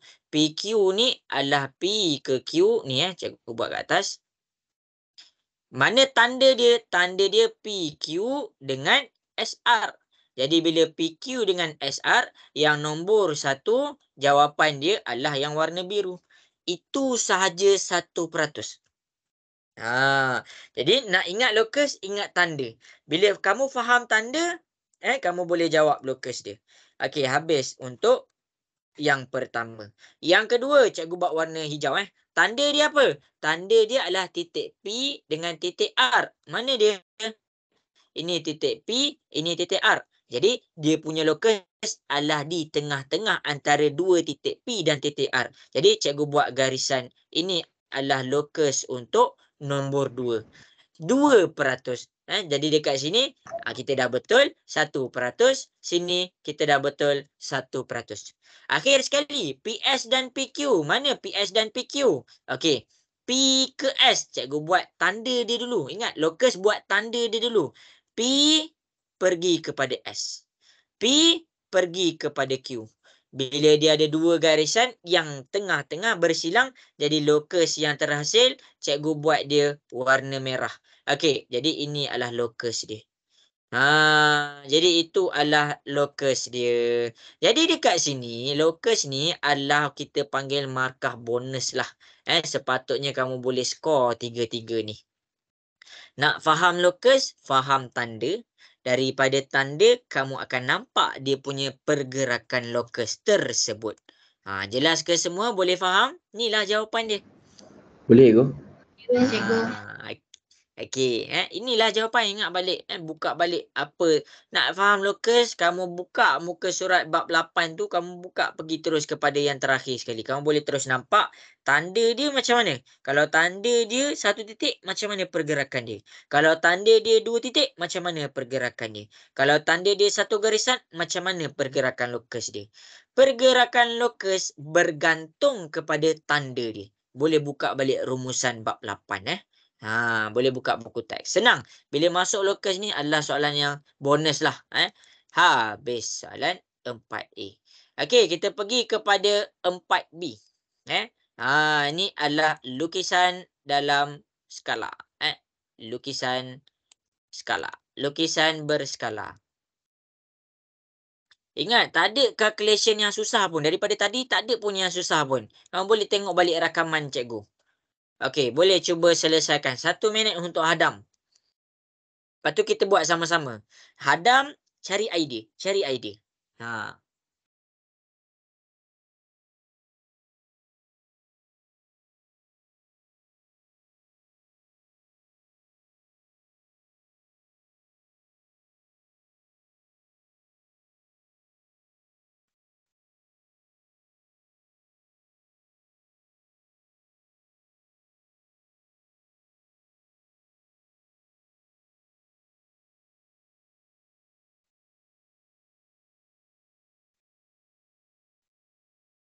Okey, cikgu harap, cikgu tak tahulah, cikgu tak sempat kot ajar yang ni. Ke sempat? Cikgu Azim, yang ni cikgu ajar tak? Sempat tak cikgu ajar? Apa you? Sempat apa? Yang ni, lukisan berskala. Tak ingat lah. Rasa cikgu Tak terus ingat masuk Rasa cikgu terus masuk Trigo kot. Okey. Tapi saya boleh buat? boleh ke? Okey. Okey, cikgu ajar okey. Aulia boleh buat tak agak-agak? Saya kalau skala ni keliru sikit cikgu. Keliru sikit. Syifa boleh buat tak? Skala. Tak tahu. Okey, baik. Susah skala. Sekolah susah Okey, cikgu ajar Okey. Jadi, cikgu akan tunjukkan jalan kerja dia. Siti Nuraini faham ke tentang lukisan skala ni? Kalau yang ada yang faham, tapi kalau yang soalan yang pening-pening sikit dah. Lost dah. Okey, cikgu ajar Lukisan skala ada satu je formula dia pakai. Edina, apa formula dia Edina?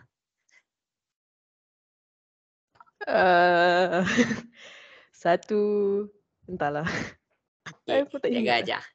Okey. Formula lukisan skala. Okey, cikgu nak bagi kamu masing-masing ingat dululah. Kena ingat. Cikgu bagi masa 30 saat. Cuba fikir. Satu je formula untuk selesaikan satu bab. Satu je formula untuk selesaikan satu bab. Lukisan skala per objek ke? Ya, pandai. ULS per UO sama dengan 1 nisbah N. Ini je formula kita pakai. ULS adalah ukuran lukisan skala. Ukuran lukisan skala. Okey. UO ni apa? UO ni adalah ukuran sebenar. Ukuran sebenar. Ataupun UO tu cikgu panggil ukuran objek. Okey. Jadi, dekat sini, ini sahaja formula yang kamu pakai. Kenapa ada tajuk skala ni? Okey, dia nak melukis, takkan dia nak ikut kandang kambing tu, ikut lukisan yang betul. Jadi cikgu ajar. Contohlah, dekat dalam lukisan ni 6 cm. Berapakah ukuran sebenar? Jadi, ukuran sebenar kita nak cari UO. Jadi, 1/125, maksudnya ini adalah N kita. N kita adalah sama dengan 125. Okey, ni maklumat-maklumat dia. Apa-apa pasal ukuran lukisan skala, ini sahaja yang kamu pakai, yang cikgu petakkan 2 kali ni. Dapatkan tips daripada cikgu. Okey, yang penting ini adalah N lah. Kamu kena fahamlah, ini adalah N. Ini adalah nilai N. Kita nak dapatkan contoh 6 cm, ukuran yang sebenar. 6 cm ni pada lukisan. Maksudnya ULS dia adalah 6 cm. Kita nak tahu apa? UO, ukuran sebenar dia. UO adalah berapa? Jadi tengok cara cikgu pakai formula tu. ULS 6. UO kita nak tahu. UO sama dengan 1. N dia 125. Nak buat apa kat sini? Darablah silang. 1 darab UO kita dapat UO. 6 darab 125 kita akan dapat 750. Maksudnya apa? Maksudnya dalam lukisan yang ini 6 cm. Tetapi situasi sebenar dia adalah 750 cm. Ini je yang cikgu pakai. Ini je formula yang cikgu pakai. Jelas ke semua? Boleh faham? Boleh ke? Boleh cikgu. Okey. Okey, jadi bila dia kata apa? Ni cikgu terangkan dulu cara guna formula ni. Cara nak guna formula ni fahamkan betul-betul. Fahamkan betul-betul. Sebab apa? Sebab ramai sangat tak tahu cara nak guna formula ni. Masukkan, darab silang, terus dapat nilai. Okey, jadi kita nak cari perimeter. Kita nak cari perimeter. Hitung jumlah kos dalam RM untuk membina pagar sekeliling kandang kambing jika kos memagar kandang itu kambing pula adalah RM12.50 semeter.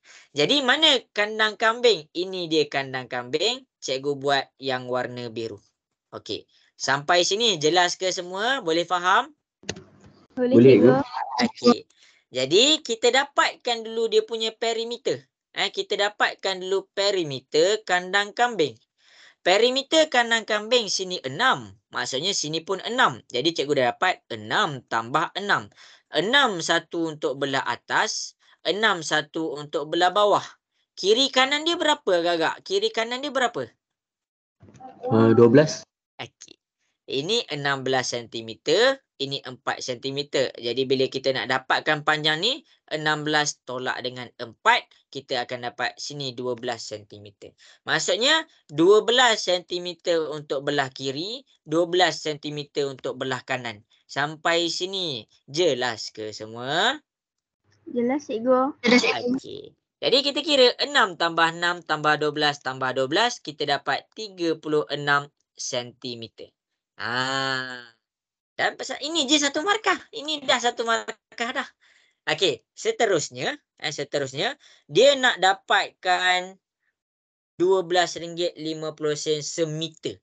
Dia nak, kalau dia kata RM RM12.50 sesentimeter, kamu boleh terus pakai yang ni. Tapi sekarang dia nak cari semeter. Jadi kamu kena tukarkan dahulu 36 cm, tukarkan kepada meter. Nak tukar kepada meter, cm nak pergi kepada meter, darab berapa? Darab ke bahagi? Bahagi 100 kan? Ya, bahagi dengan 100. 36 cm bahagi 100, kamu akan dapat 0.36 meter. Maksudnya kita dah dapat perimeter kandang kambing adalah 0.36 meter. Sampai situ jelas ke? Jelas cikgu. Okey, baik. Okey, sekarang ini adalah perimeter pada lukisan. Takkan kamu nak ambil kira duit daripada ukuran lukisan? Jadi untuk kira duit tu dah duit betul, kamu pergi ambil ukuran lukisan. Ada pula macam tu. Jadi dekat sini kita kenalah ambil ukuran objek tu. Jadi kita gunakan ULS per UO sama dengan 1/n. Ingat, ukuran lukisan ni tak semestinya dalam keadaan panjang je. Dia boleh dalam keadaan luas, dia boleh dalam keadaan isi padu juga. Jadi ini perimeter. Perimeter ULS adalah 0.36 meter. Kenapa cikgu tukar meter? Kalau cikgu tukar meter, cikgu akan dapat untuk ukuran objek dalam meter. Okey, ULS kita adalah 0.36 per UO. UO yang kita nak cari. Sama dengan 1. N kita berapa? N kita adalah 125. Lepas tu nak buat apa? Darab belah silang. 1 darab UO dapat 1. 0.36 darab 125 kita dapat 45 meter. Maksudnya ukuran sebenar kandang kambing adalah 45 meter. Ukuran perimeter lah maksud cikgu. Kat sini sahaja satu markah. Tengok jalan kerja yang cikgu buat tak susah pun. Jalan kerja yang cikgu buat sikit-sikit ni, sikit ni, ni sikit ni. Okey, sampai sini jelas ke? Jelas cikgu. Jelas cikgu. Jadi dia nak berapa harga dia?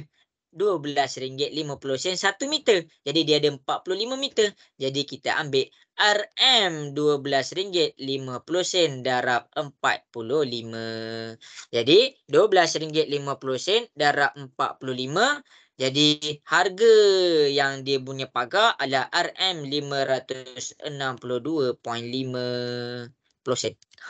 Okey, RM5.62.50. Okey, hadamkan, salin macam mana cikgu buat. Tengok, cikgu pakai formula ni sahaja. Cikgu tak pakai pun formula lain. Dan ukuran dalam skala memang pakai formula tu je, tak ada formula lain. Satu tu je formula dia.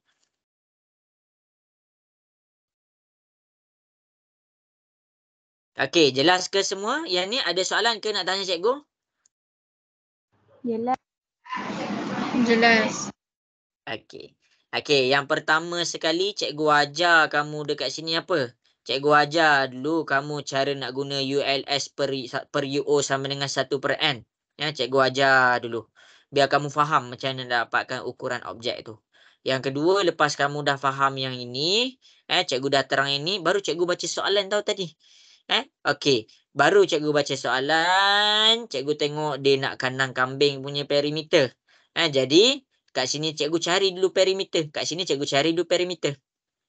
Kemudian cikgu baca soalan kita nak RM12.50 setiap meter. Ni setiap kalau kamu tak faham, setiap. Okey, jadi kat sini kita dapat RM12.50 semeter. Dia ada bagi highlight dekat sini, dia nak unit dia meter. Jadi sentimeter ni tukarkan kepada meter. Habis. Ini adalah 0.36 ukuran dalam gambar. Ukuran dalam lukisan. Jadi nak dapatkan ukuran yang sebenar, pakai formula ni. Okey, pakai formula ni cikgu dapat ukuran sebenar dia 45. Lepas tu kita darabkan sahaja dengan harga dia, kita dapat RM562.50. Habis. Edina, jelas ke Edina?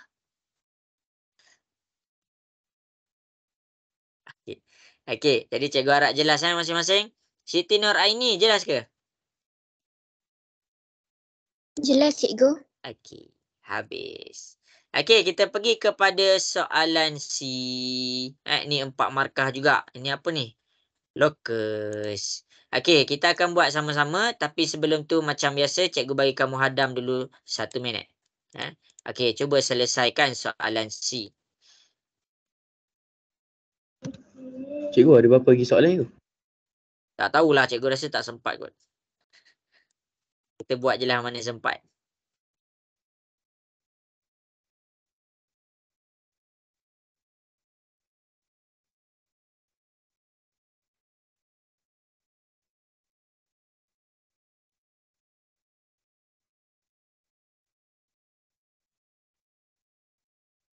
Satu minit untuk hadam.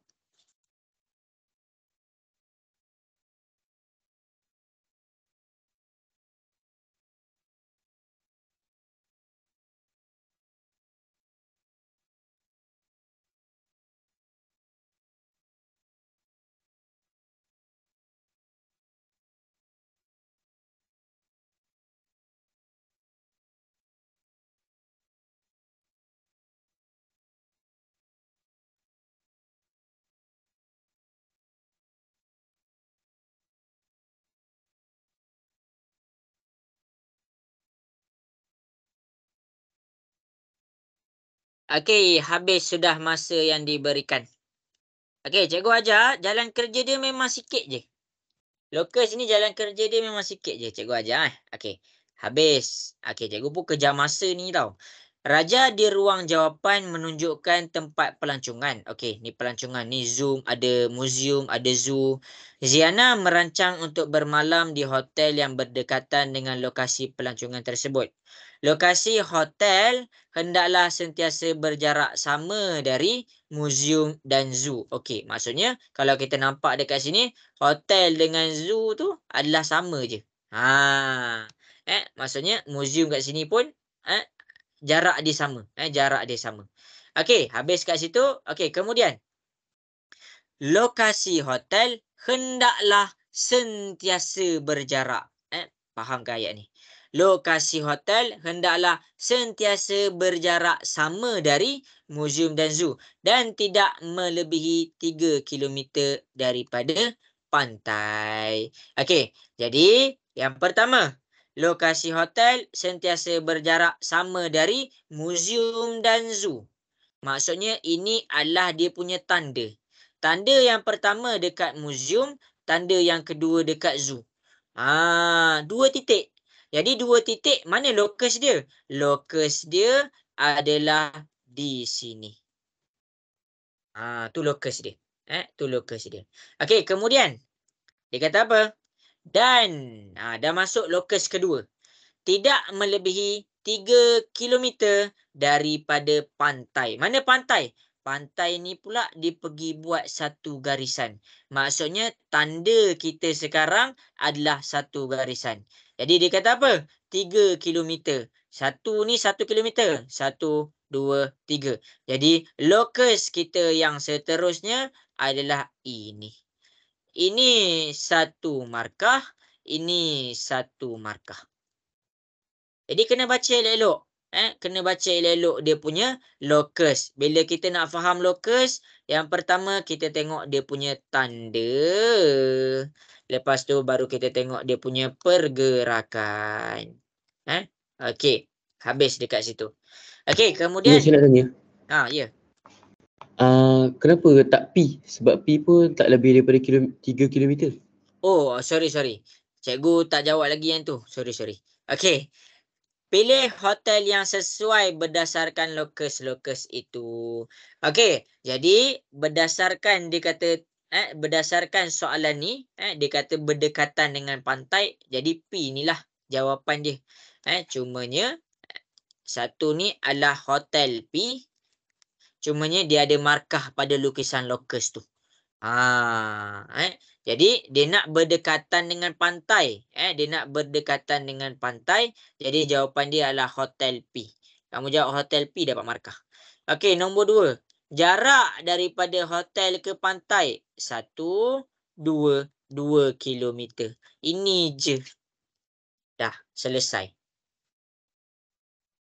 Jelas ke semua? Boleh faham? Boleh Jadi cikgu. sebenarnya ada jugalah markah dekat lukisan lokus ni. Ada. Oh, okey. Ni dia kata pilih hotel berdasarkan lokus itu. Jadi cikgu harap jelaslah yang ni. Okey. Bila dia kata lokus tu kamu kena carilah lokus dia yang mana. Okey, habis. Bila dia nak tanya soalan lokus, ada 3 benda kamu kena tanya. Lokus apa? Kemudian tanda. Tanda dia tanda apa? 1 titik, 2 titik, 1 garis, 2 garis, 2 garis bersilang. Lepas tu barulah dia punya pergerakan. Ini 3 benda yang kamu kena tanya diri kamu setiap kali jawab soalan lokus. Habis dah dekat situ. Okey, jadi kita pergi kepada soalan nombor 5. Kita ada berapa soalan lagi nak habis dah. Okey, jadi kita pergi kepada soalan nombor 5A. Jadual di ruang jawapan. Jadual di ruang jawapan menunjukkan perbandingan antara jenis pelaburan dari segi tahap risiko, tahap pulangan dan tahap kecairan. Daripada tabel ni kita kena lengkapkan jadual dengan jawapan yang betul. Okey, jadi cikgu bagi masa 30 saat untuk hadamkan soalan 5A. Semua benda dalam dunia ni ada risiko. Risiko ni dia ada 3. Tahap risiko ni dia ada 3. Tapi untuk form 3 dia ada 2 je lah dulu. Tahap risiko sama ada dia tinggi ataupun dia rendah. Itu je. Tinggi dengan rendah. Sederhana cikgu tak pasti ada ke tak. Cikgu pun terlupa. Sebab macam ada. Macam ada rasanya.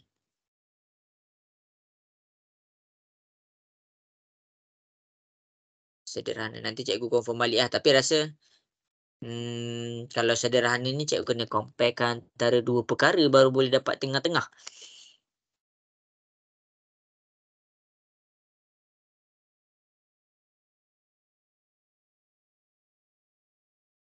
Tahap dia dekat sini kita jawab dulu tinggi dengan rendah dulu tinggi dengan rendah. Okey, simpanan tahap pulangan dia. Simpanan pun jenis pelaburan untuk siapa-siapa yang tak faham, pelaburan ni adalah apabila kamu dapat duit balik. Kamu dapat duit ekstra. Contoh kamu simpan dekat ASB, hujung tahun kamu dapat dividen. Dividen tu faedah. Jadi dekat sini itu adalah jenis pelaburan. Apa-apa yang meningkatkan pulangan kamu punya duit, kita panggil sebagai pelaburan. Cumanya tahap simpanan dia dekat sini, pulangan dia adalah rendah. Rendah.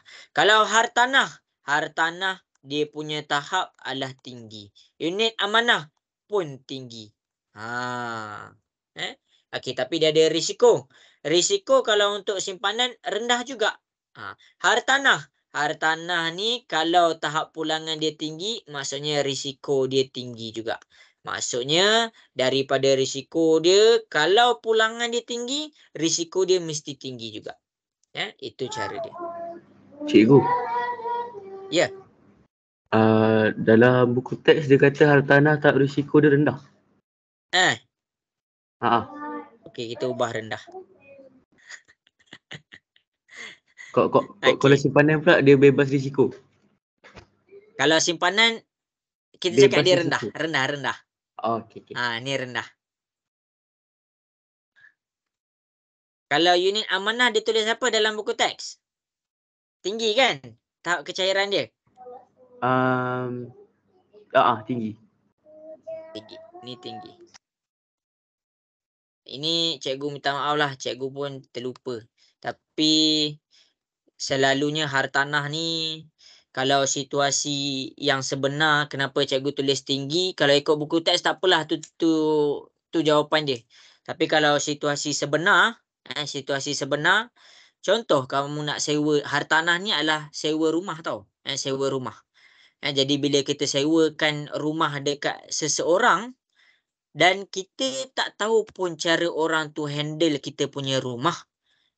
Jadi bila kita salah sewa rumah dekat orang tu main buat rumah dia suka hati. Jadi bila orang tu main buat rumah dia suka hati, bila rumah kita orang tu pergi, maintenance tu kita yang tanggung Maintenance tu kita yang tanggung. Jadi sebab itulah hujah cikgu cakap hartanah tu adalah tinggi. Tapi kalau buku teks cakap rendah lah. Cuma situasi sebenar hartanah ni adalah tinggi risiko dia. Hartanah ni adalah aset kamu bergantung kepada rumah sewa ataupun tanah perladangan. Cuba kamu bayang kamu nak buat tanah, nak buat tanam ni. Kamu nak buat tanam padi. Tanam padi bukannya boleh terus naik padi dia. Lepas tu ada haiwan perosak lagi. Lepas tu tahap risiko dia kita tak boleh assume yang pulangan dia tu adalah sama level dengan maintenance. Semua benda untuk estate ataupun hartanah ada maintenance. Contoh orang yang sewa rumah kamu, dia tak bayar pun bil setiap bulan. Jadi siapa kamu nak kena bayar? Kamu kena bayar, kamu kena tanggung. Itu antara situasi sebenar di dunia nyata. Itu adalah hujah cikgu kenapa cikgu cakap hartanah tu tinggi. Tapi kalau buku teks cakap rendah, kita pakai buku teks sahaja. Okey. Jadi kita pergi kepada soalan yang seterusnya, soalan 5B. Okey. Jadi cikgu akan terus selesaikanlah soalan 5B. Cikgu akan tunjukkan jawapan dia. Cari tinggi tiang dalam meter. Kita dah nak habis tahu masa dia. Ini adalah trigonometri. Toa. Dia nak cari tiang. Tiang yang dia baru bagi dari di sini baru 0.8. Jadi kamu kena cari lagi baki. Jadi bila kamu nak cari baki, dekat sini kamu kena kira apa dia punya tinggi dekat situ. Kamu keluarkan dia punya segitiga. Kita keluarkan dia punya segitiga. Okey, kita dah keluarkan dia punya segitiga. Sudut dekat sini 60. Maksudnya sini 60. Panjang dekat sini 1 meter. Maksudnya dekat sini adalah 1 meter. Silap terbalik. Ini adalah 1 meter. Jadi dekat sini apa yang dia nak? Okey. Step pertama. Namakan. Ingat, trigonometri hanya boleh digunakan pada segitiga bersudut tegak. Jadi segitiga bersudut tegak mesti ada 90 darjah. Itu yang pertama. Yang kedua, step yang seterusnya. Kita dah nampak kan, kita dah keluarkan segitiga bersudut tegak. Yang kedua, kita namakan HOA dia apa? H dia adalah yang berhadapan dengan sudut 90 darjah. Ini 90 darjah kita, depan dia adalah H kita. Jadi kita tengok 90 darjah. O dia adalah yang depan daripada kita punya 60 darjah. Ini adalah O kita. Jadi ini kita tengok bergantung kepada sudut. Akhir sekali A. Jadi A ni dia tinggal satu je lah. Ini A kita. Okey. Jadi dekat sini kita tak pakai kita tak ada maklumat tentang H. Dia tak minta tentang H. Jadi yang ada bila dia tak bagi tentang H, kamu boleh potong soh dengan kah sebab kita tak pakai huruf H. Jadi kita pakai toa. Jadi bila kita pakai toa bermaksud tangent theta sama dengan O per A. Tangent theta dia dah bagi 60 darjah. Tangent 60. O tu yang kita nak. A kita 1. Jadi kita nak dapatkan dia punya O. Ni O cikgu bagi nama O ke cikgu buat X lah. Cikgu buat X. Jadi ini adalah X kita. Takut kamu confuse antara kosong dengan O. Okey, ni cikgu buat X. Jadi nak cari X, satu ni bahagi pindah ke sebelah dia jadi darab. Tangent 60, kita tekan kalkulator tangent 60 darab 1, kita akan dapat 1.73. Jadi maksudnya tinggi dia dekat X ni adalah 1.73. Bila dia nak cari tinggi tiang, 1.73 tambah 0.8. Ini adalah tinggi tiang. Jelas ke semua cara cikgu explain tu? Boleh faham? Boleh cikgu. Okey. Boleh. Jadi sini 2.53 meter tu tinggi tiang dia. Ya Azim, ada soalan? Kalau kita buat 1.7 saja boleh kan? Kalau boleh kita ambil 2 titik perpuluhan. Kalau masuk trigonometri ambil 2 titik perpuluhan. Selepas daripada titik tu. Nak selamat. Okey. Okey, habis. Cikgu pergi pula kepada soalan. Banyaklah pula. Okey.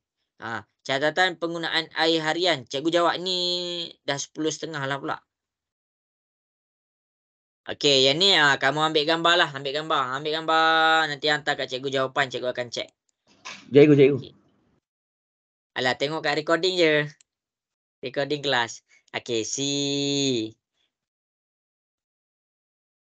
Okey, 6A. Okey, 6B. Dan akhir sekali 6C. Okey. Jadi habis untuk kita punya kelas hari ni. Okey. Jadi itu je lah usaha daripada cikgu untuk kamu punya UASA lah. Cikgu harap kamu skor sebenarnya. Tak kisahlah orang cakap tak payah nak skor pun. Tapi ini adalah penentu masa depan kamu nak aliran mana. Aliran tu adalah benda penting. Jadi sekarang dah 10.30. Cikgu pun ada urusan lain. Cikgu minta maaf salah silap cikgu lah. Kalau ada terkurang apa-apa. Okey, jadi okey ke semua? Cikgu nak dengar suara sikit, okey ke? Okey cikgu. Okey, nanti cikgu hantar rakaman dalam grup Okey, jadi selamatlah kepada yang menjawab UASA antara Isnin hingga Jumaat nanti. Jangan lupa tips-tips daripada cikgu. Tengok balik rakaman kelas ni. Kalau ada apa-apa soalan sebelum exam boleh tanya cikgu. Ambil gambar soalan yang kamu tengah study boleh WhatsApp cikgu. Kalau cikgu reply lambat, spam dekat cikgu. Cikgu reply. Okey, jadi sampai situ sahaja kelas kita untuk malam ni. Terima kasih semua. Selamat malam, selamat berehat dan Assalamualaikum warahmatullahi wabarakatuh. Bye. Cikgu, terima kasih cikgu. Terima kasih, cikgu. Doakan kami cikgu.